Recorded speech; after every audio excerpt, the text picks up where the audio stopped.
मी तुम्हाला लोकमान्य टिळक बोलतो यावर बोलणार आहे। देशाच्या स्वातंत्र्यासाठी स्वातंत्र्यवीराने सोसले दुःख, तेव्हा आज तुम्ही उपभोगू राहिले गणराज्य सुख। देशसेवा सोडून जो आयुष्य तो स्वार्थी जगण्यातच घालवतो, हो मी लोकमान्य टिळक बोलतो, हो मी लोकमान्य टिळक बोलतो। ज्याला देशभय नाही तो माणूसच असू शकत नाही। याचा अर्थ तरुणांना स्वतःची प्रगती करू नका असे मुळीच सांगत नाही, पण स्वतःच्या प्रगतीसोबत देशाच्या प्रगतीचा हा विचार व्हायलाच पाहिजे। स्वराज्य, स्वराज्य म्हणजे स्वकीयांचं राज्य। सध्याचा काळ आहे तो म्हणजे ब्रिटिशांची दोन हात करण्याचा काळ आहे। ते आपल्यातले नाही तरी त्यांचं आपल्यावर राज्य आहे।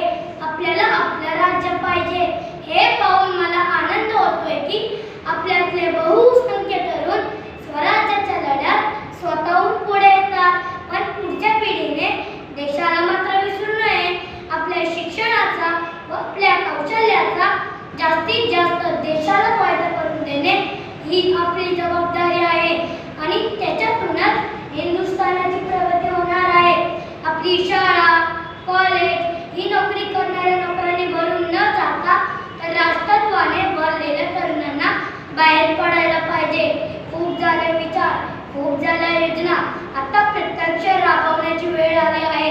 गडाचे दोर तर कधीच कापून टाकले, आता एकतर मरा नाही तर मारा आणि असंच असेल तर माराच। आमच्या काळी शेंगा खाऊन टरफले इकडे तिकडे टाकत होती, आता टरफलेही खाऊ लागली। काहीच कायदा कोणता पुरावा मागे ठेवत नाही। स्वातंत्र्यासाठी आमच्या अखंड पिढीने तुरुंगवास भोगला तर आताची पिढी तुरुंगवास उपभोगते। केसरी या शब्दाचा अर्थही कळत नाही आजच्या पिढीला। गर्जना करणारा कोणता सिंहावर विश्वास बोलला नाही। सांगता येत नाही कधी कोण कोणाच्या ताटाखालचं मांजर बनून जाईल। चिंतन आणि हवा पालट करायला मी सिंहगडावर जाऊन आलोय। तिथली हवा पालटली, सिंह तर केव्हाच गेला, आता गडही राहणं मुश्किल झालंय।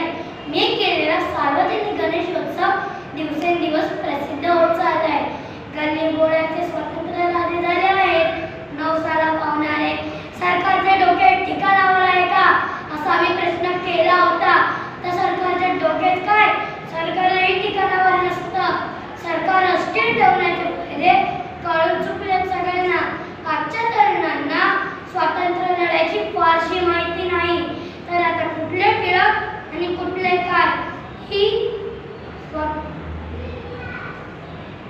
ही पुण्यस्मरण करणारी ही शेवटची पिढी होती बहुतेक। असा मान्य कर्तृत्व तुमचे अफाट, तुमची संघर्ष